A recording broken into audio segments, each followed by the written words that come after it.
Stephanie Milky here, aka KetoMOM, or often called mom, sis, Steffi, daughter, wife, aunt, and friend. Just like many of you, I carry a lot of titles. My favorite title is mom. I should probably say wife, which takes a lot of my time. But let's be honest, if you want to do something and do it well, you will make the time for it. Commitment is hard because we find ourselves overcommitted, but when you practice prioritizing, you will find out what is actually important and what you can let go.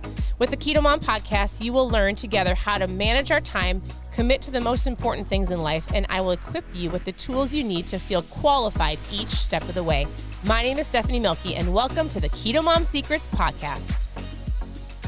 Good morning. Welcome to the KetoMOM page. My name is Stephanie, and I would love to know one thing you're thankful for. So as you're tuning in, whether it's live or watching the replay, I would love for you to comment below. Sharing is caring. And I love to see what you're thankful for. It gives you an attitude of gratitude. It shifts your mind from looking at things that might not be going the way that you want it to go, but it shifts your mind to look at your cup or your life half full instead of empty. Let's just make a shift and tell me one thing you're thankful for as you're tuning in. All right, we're going through this book called The 5-Second Rule. And the point of going through books in the morning or talking about mindset is to make the shift, to get up in the morning or to go throughout your day knowing that you have a choice to either have a good day or a bad day. You have a choice to control your emotions, your adaptability. You have a choice to control the words that come out of your mouth. You have a choice, and you can choose to have a great day, or you can choose to let everything in the outward that might be coming against you. You might be like, Stephanie, you don't know my day. You don't know how it's going. You don't know my life. You're right. And you can still be the little light in the midst of chaos and go, you know what? It's going to be okay. You know what? I'm going to choose joy. I'm going to stop for a second. I'm going to pray. I'm going to say what I'm thankful for. I'm going to be thankful that I'm alive. I'm thankful that I am awake today. I have another day. I'm thankful that I have a job, thankful that I have a family. I get to go to work. I get to bring my kids to all of the sporting events that I have chosen to put them in. I get to make my family a meal. I get to. Those words are powerful.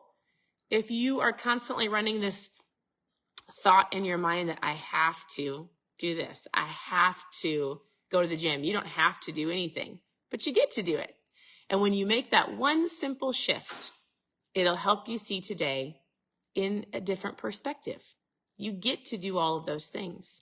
Some people don't get to. It might sound terrible, but somebody didn't wake up today. Right? You did because you're on here. So let's be thankful. All right, we're going through a book. I want to help you with your mindset.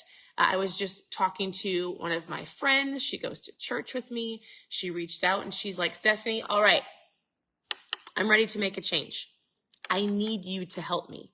So I gave her 6 basic steps. I said, hey, I'm going to have somebody help me make a tracker sheet that we can give to you with what I truly believe are 6 steps that if you follow it and you have a tracker, something to check off, something to help you with your understanding of the 6 steps that I talk about in a majority of my videos. And it's your mindset in the morning. It's drinking ketones. It's your water intake. It's the meals that you're eating. Let's work on low carb, right? It's moving your body and then eventually working on intermittent fasting. If you can work on those 6 steps, if you can check off a box, if you can get those things dialed in consistently over time, you'll get to where you want to go. Mindset, drinking ketones, drinking your water. I was remembering my steps. Drinking your water, working on your food, moving your body, and then intermittent fasting. I truly believe we really make this health journey or any journey that we're looking at harder than it has to be. And if you have some different awarenesses around your mindset, you can achieve the goals that you want to achieve, but it's not a microwavable goal. It's not an Insta goal. It's things that you have to choose to work on. So as I'm talking to my friend this morning, I said, all right, I need you to check in with me. I will be your accountability partner. Tell me how your day is going. If you don't know something, ask. If you don't know if this is a good option, ask. The power of the ask. If you don't know what to do, which I'm going to guess you actually do, but you can ask. So anyways, we're going through this book. We're on chapter 1. The author really, we're on chapter 2. And the author in the chapter explains her entire life and how she got to where she was today. Basically, in her words, her entire life was falling apart and she was completely overwhelmed with life. I'm not going to read you her entire story, but think about the spokes of your life. We've talked about this on the page before. Her relationships were falling apart. She didn't have a job. Her marriage was falling apart. Emotionally, she was a mess. She couldn't get out of bed. Like if you think of financially, they were a mess, right? All of the things. In this book, she said, I physically could not get out of bed. She said this. She go, I knew what I needed to do to start my day. I needed to get up on time. I needed to make breakfast. I needed to get the kids to the bus. And then I needed to look for a job. It's not like I was climbing Mount Everest. However, the fact that it was simple stuff made it worse. I had no legitimate excuse of why I wouldn't do what I needed to do. She goes, have you ever noticed how the smallest things seem to be the hardest? Have you ever noticed, like, I was chatting with somebody today and she's like, I just don't know why I can't get my water intake in. It seems so simple. I just don't know why I'm not making the better choices, why I can't kick this craving. And it seems simple. She's like, the simplest things were the hardest for me. She's like, I knew what I needed to do. I'll often say on this page, if I couldn't talk to you, if you couldn't watch a video from me or anybody else for the rest of your life, and you knew you needed to lose some fat, if you're like, I need to lose some weight, and you were cut off from every book, every live, every social media post, and there was nothing else for you to learn from, do you know what you need to do to lose weight? And you know. She knew what she needed to do. She's like, I need to get up. I need to take care of my kids. I need to look for a job. I need to get marriage counseling. And yet all of those things seemed like Mount Everest to her. She goes, I would always say this, tomorrow I will change. Tomorrow I will wake up earlier. Tomorrow I will have a better attitude and try a little harder. I will go to the gym. I will be nice to my husband. I will eat healthy. I won't drink so much. Tomorrow is the future to me. Tomorrow I will do it. And then she says she would get up, she would hit the snooze button, and then she would say it all over again. It's like a habit loop, right? We're going to dive into a whole bunch of different things, but this is just kind of pre-framing and setting this up for you to understand the 5-second rule of how this can be one tool in your tool belt to help you in your life. I like to talk about different things in your life. Think about like you've got a tool belt on and you've got different tools to use in different situations as life happens, right? So like, for example, I'm drinking ketones. They're a tool when I get up in the morning to turn my brain on. You all have a tool. You all do different things. Some of you drink pots of coffee. Some of you get up and slam an energy drink. Some of you take pills. Some of you do different things. We have tools. For example, I say my air fryer is a tool in my kitchen to make breakfast very simple for my kids. Books to me in the morning or certain podcasts, my Bible is the truth. It is a tool to teach me where I need to go. This 5-second rule is a tool that when you come up with something in your life and you're like, I don't want to, I know I need to, this 5-second rule is going to be a tool that when you come up against something, you're going to use this 5 seconds to take action. That's what we're talking about. So she goes, I would love to read it all to you. I'd love to just sit here and read to you, but I'm not going to. You're going to have to get the book. All right. So she goes, so basically she was sitting down. She says, here's where the 5-second rule came from. She was sitting down. I think I talked about this yesterday. She was watching a launch of a rocket, the launching of a rocket into space. And it dawned on her. It was counting down from 5 and then it blasted off, hopefully no matter what, right? And she goes, it clicked. She goes, what I need to do is in the moment where I want to hit the snooze, drive past the gym, grab the donut, yell at my kids, buy something to give me those endorphins because I'm super sad. So I press buy now. In all of those instances, you take this 5-second rule and you count down and you go 5, 4, 3, 2, 1. And you drive past the drive-through. You don't hit the snooze. You jump. She said she needed to rocket ship herself out of her bed in order for her to start her day. That was her biggest challenge. And as she did, 5, 4, 3, 2, 1, before her brain said, I'm tired, you're not going to do that, you can sleep in, your life stinks, before her brain started talking her out of it, she would count down from 5, and whatever that thing is for you, lace up your shoes and get out the door. 5, 4, 3, 2, 1, don't pick up the donut. 5, 4, 3, 2, 1, shut down the browser window. 5, 4, 3, 2, 1, shut your mouth before you get yourself into trouble. 5, 4, 3, 2, 1. And so she's just setting up the understanding of where this came from in this chapter 2. She goes, when it comes to goals, dreams, changing my life, your inner wisdom is genius. Your goal-related impulses, urges, and instincts are there to guide you. You need to learn to bet on them. And so she talked about little things like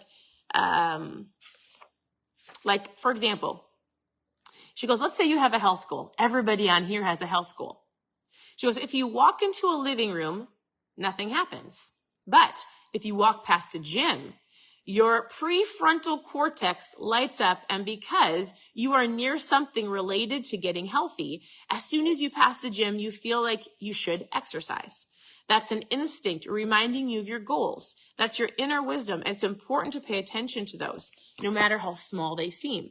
So you have a goal.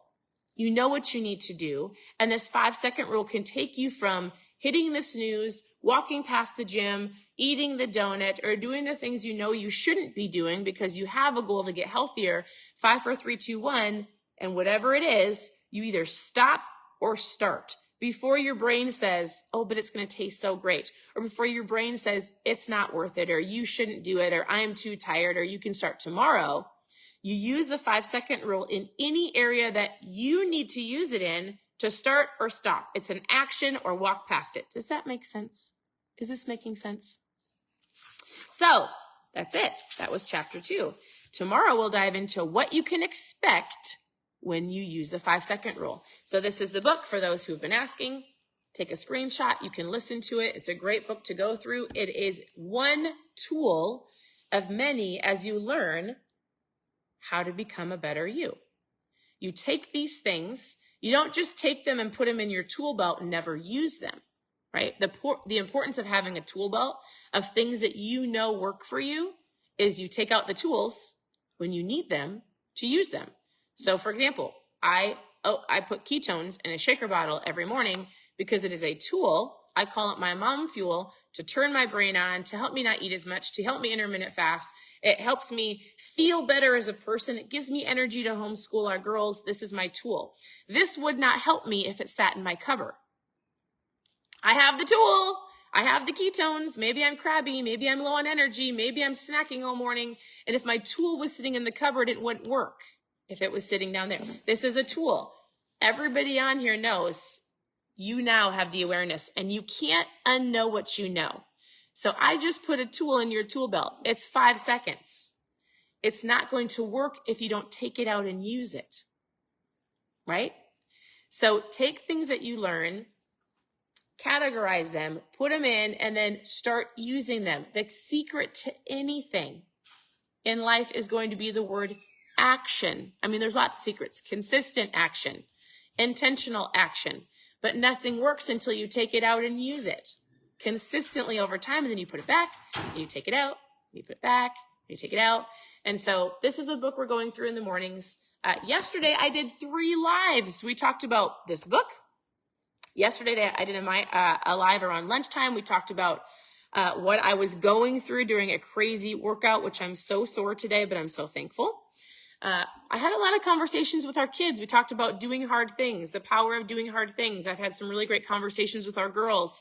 We talked about it's hard to be overweight. It's hard to work out. Choose your hard. Which one do you want? Do you want to continually to be overweight and just sit there and feel like garbage? That's hard. And it's hard to go to the gym. Not hard in the aspect of like putting on your shoes and even getting there. That might be hard to you.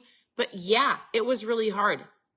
I felt like I couldn't breathe. At one point, my oldest daughter was running and I was trying to catch up to her and she looked like she was going to throw up.